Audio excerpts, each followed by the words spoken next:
है आपके अपने चैनल स्वरान एकेडमी क्लासेस पर। यहाँ हम बात करेंगे Uttar Pradesh BSc nursing counselling 2022 update को लेकर, क्योंकि इसका रिजल्ट स्कोर कार्ड आप सभी लोगों ने देख लिया होगा। अभी स्टेट रैंक आनी बाकी है, बाकी मार्क्स आप सभी को पता चल गए हैं। तो काउंसलिंग मार्क्स के आधार पर ही होगी, क्योंकि उसी हिसाब से रैंक जनरेट होगी। लेकिन यहाँ एक बाउंडेशन है, उस बाउंडेशन की हम बात करने वाले हैं।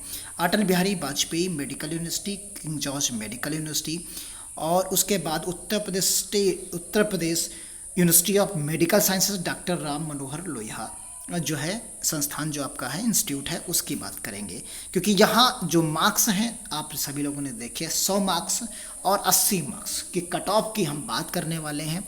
उससे पहले अगर आप चैनल पर नए हैं और इस तरीके के इन्फॉर्मेटिव वीडियोस देखना पसंद करते हैं, आप एकेडमिक से जुड़े हुए हैं, तो चैनल आपके लिए बेस्ट है, आप इसे ज्वाइन कर सकते हैं। देखिए, सभी लोगों ने एग्ज़ाम इसका 31 जुलाई 2022 को दिया था।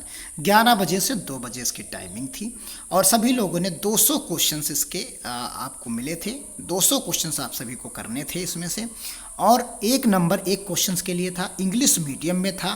तो यानी टोटल के टोटल क्वेश्चंस जो हैं 200 थे और 200 ही में 200 नंबर जो है आपको बनते थे, यानी मैक्सिमम मार्क्स 200 बनते थे, यानी 1 नंबर का 1 क्वेश्चन था। तो अब 200 में आउट ऑफ 200 में आपको कितने मार्क्स लाने अनिवार्य थे, उसकी हम बात यहाँ पर करने वाले हैं। तो यहाँ हमने जैसा अभी आपको बताया कि 50% फॉर अनरिजर्व्ड कैंडिडेट, यानी मिनिमम क्वालिफाइंग मार्क्स जो था फॉर एंट्रेंस एग्ज़ाम वो 50% था। यानी 50% की अगर हम बात यहाँ करते हैं तो यहाँ पर आप पाएंगे कि जो आप 50% का मतलब है कि 100 नंबर, यानी 100 नंबर अगर आपके एग्ज़ाम में आए हैं, 100 या 100 से ज़्यादा, तो आप इस एग्ज़ाम को क्वालिफाई करेंगे। और जब मेरिट या कट ऑफ जारी किया जाएगा तो इसी के आसपास या इससे ऊपर के लोग ही काउंसलिंग में पार्टिसिपेट करेंगे, क्योंकि जो ये लिखा हुआ इसका मतलब सिर्फ इतना है। अगर कोई फेरबदल प्रोस्पेक्टस में बाद में किया जाता है तो उसकी बात अलग है, लेकिन जो प्रोस्पेक्टस में लिखा है अगर हूबहू उसी का पालन किया जाएगा तो जो जनरल कैंडिडेट्स हैं वो अगर 100 नंबर से कम लाते हैं तो वो काउंसलिंग में पार्टिसिपेट नहीं कर पाएंगे। उसके बाद की बात करते हैं। यहाँ पर आप देख सकते हैं, अगर इसी तरीके से यहाँ पर अगर हम इसके लिए कितनी बात थी, इसके लिए बात थी कि आपको 100 नंबर लाने कंपलसरी हैं, 100 नंबर आपको लाने ही पड़ेंगे। इसी तरीके से आप देख सकते हैं यहाँ पर SC ST OBC के लिए जो यहाँ पर है, इसके लिए आपको जो लाने हैं वो 40% है, यानी 80 नंबर लाने कंपलसरी हैं। अगर कोई इन 3 कैटेगरी में बंदा आता है तो वो उसे 80 नंबर या उससे ज़्यादा इस एंट्रेंस एग्ज़ाम में लाना ज़रूरी था। अगर उसके इतने मार्क्स आ गए हैं तो वो काउंसलिंग में पार्टिसिपेट करेगा, तब उसे जो मिलेगा, यानी चाहे उसे प्राइवेट मिले या गवर्नमेंट सीट मिले, ये बात की बात है। अब हम बात कर लेते हैं यहीं पर नीचे की। यहाँ पर आपने देखा कि जो रिजल्ट थी वो रिजल्ट डिक्लेयर कर दिया गया, आप सभी लोगों ने देख लिया है। और merit list will be prepared on the marks obtain bye entrance exam में जो मिलेगा उसी की combined merit list, category wise merit list आपकी जो है जारी की जाएगी। उसमें वक्त लग सकता है। तो ये आपने मार्क्स देखे हैं। अब इसके बाद का जो नंबर है वो है मेरिट लिस्ट के जारी होने का। तो आप समझिए मेरिट लिस्ट जारी होगी।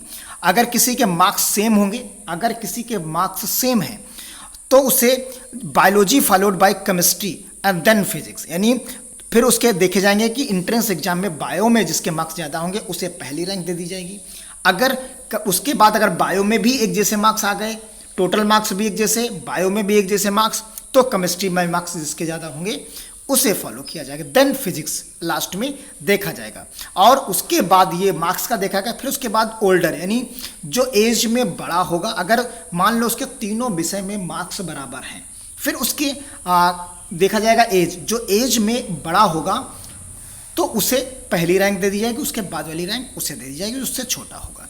In case of above the two are equal, then selection will be done in alphabetically order of the first name of candidate. फिर अगर मान लो उसकी एज सेम हो जाए और मार्क्स भी सेम हो जाए, फिजिक्स केमिस्ट्री और बायो में भी सेम मार्क्स हो जाए, तो उसके अल्फ़ाबेट देख लिया जाएगा। उसका नाम अगर ए है, ए से है, और दूसरे का बी से है या सी से है, तो ए वाला अल्फ़ाबेटिकली ऑर्डर अरेंज कर दिया जाएगा। जो अल्फ़ाबेटिकली में ए पहले आएगा उसे पहली रैंक दे दी जाएगी। क्लियर कट समझ गए होंगे आप। तो ये बीएससी नर्सिंग के लिए काउंसलिंग के लिए देखिए यहाँ पर प्रोसीजर बताया गया है, आप इसे देख सकते हैं और समझिए। काउंसलिंग प्रोसीजर उन्होंने कहा कि to be conducted by director general medical education government of Uttar Pradesh and instruction will be issued separately on website. यानी जो काउंसलिंग कराई जाएगी वो डायरेक्टर जनरल मेडिकल एजुकेशन के थ्रू कराई जाएगी। इसकी वेबसाइट है, अलग वेबसाइट होती है, उस वेबसाइट पर इसकी काउंसलिंग कराई जाएगी। इसके लिए जो इंस्ट्रक्शंस होंगे वो अभी विदिन 2 or 3 डेज में रिलीज़ कर दिए जाएंगे। उसी के अकॉर्डिंग ये काउंसलिंग कराई जाएगी, क्योंकि काफ़ी बड़ी सीट्स पर काउंसलिंग होनी है।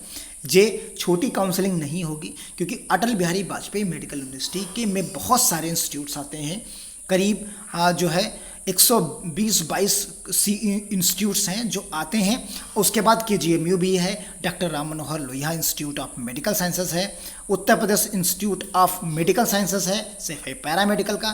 तो ये आप देख सकते हैं बहुत सारे इंस्टीट्यूट ऐसे हैं जो इसमें शामिल हैं। तो यहाँ पर चीज़ों को आप प्रॉपर वे में देख रहे हैं, समझ रहे होंगे। तो यहाँ पर जो कुछ लोग नहीं अपना स्कोर कार्ड देख पा रहे हैं, तो वो Atal Bihari Vajpayee medical university, medical university Uttar Pradesh की तरफ से जा सकते हैं और वहाँ पर देख सकते हैं। देखिए ये इसकी ऑफिशियल वेबसाइट है। इसमें आप जब नीचे स्क्रॉल करते हैं तो आपको मिलता है यहाँ से आंसर की का एक ऑप्शन यहाँ पर प्रोवाइड कराया गया है। ये आपको ले जाएगा एग्ज़ाम पोर्टल KGMU की साइट पर, और यहाँ आपको सबसे ऊपर ही मार्क दिख रहा है कि ब्लू कलर से चलता हुआ दिख रहा था, उसे ही आपको यहाँ पर टिक करना है। यहाँ रजिस्ट्रेशन नंबर और रोल नंबर आपको भरना है और उसके बाद गेट मार्क्स कर लेना है। आपको स्कोर कार्ड यहाँ पर दिख जाएगा।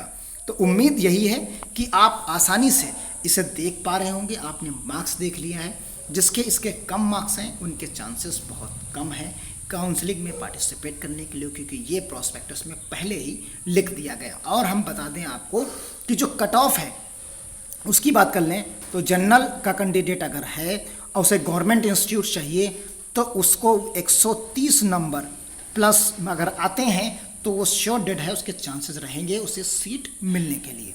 और अगर OBC है कैंडिडेट, अगर वो OBC कैंडिडेट है तो उसके नंबर करीब 110 के आसपास भी होंगे, तो लगभग उसके चांसेस रहेंगे कि वो सीट पा जाए गवर्नमेंट की। तो ये यहाँ पर आप देख सकते हैं 110 प्लस ही रहेगा, 110 मिनिमम हमने बताया है, इससे ऊपर ही रहेगा। हो सकता है ये 120 तक भी चला जाए। और SC ST के लिए जो आप मान के चलिए, SC और ST जो रहेगा वो कैंडिडेट करीब करीब आप मान के चलिए जो है आपको यहाँ पर 100 नंबर और जो 80 नंबर का कट ऑफ है वहाँ तक भी होगा तो उसे मिल जाएगा। तो मिलते हैं यहाँ पर गवर्नमेंट का, यहाँ पर प्राइवेट की बात हो जाएगी यहाँ पर। और ये 100 नंबर जिसके प्लस आएंगे, किसी भी कैटेगरी से हो, SC ST से हो, 100 नंबर प्लस होंगे तो उसे सीट मिलने के चांसेस रहेंगे। नीचे की तरफ आएगा तो उसे गवर्नमेंट नहीं, कोई ना कोई सीट जरूर मिल जाएगी। और ये जो कट ऑफ दिए गए हैं 100 नंबर और 80 नंबर, ये अगर आप पार करते हैं तो कोई ना कोई सीट जरूर मिल जाएगी। अगर जैसे आपके 100 नंबर जनरल में आ गए हैं और 80 नंबर आपके SC ST OBC में आ गए हैं तो कोई ना कोई सीट आपको जरूर मिल जाएगी काउंसलिंग में जब आप पार्टिसिपेट करेंगे, क्योंकि काफ़ी लोग छोड़ेंगे और काफ़ी लोग उसे लेंगे। तो इसलिए सीट मिलना लगभग तय हो जाएगा आपको। तो मिलते हैं अगली अपडेट के साथ, तब तक के लिए धन्यवाद। जय हिंद, जय भारत।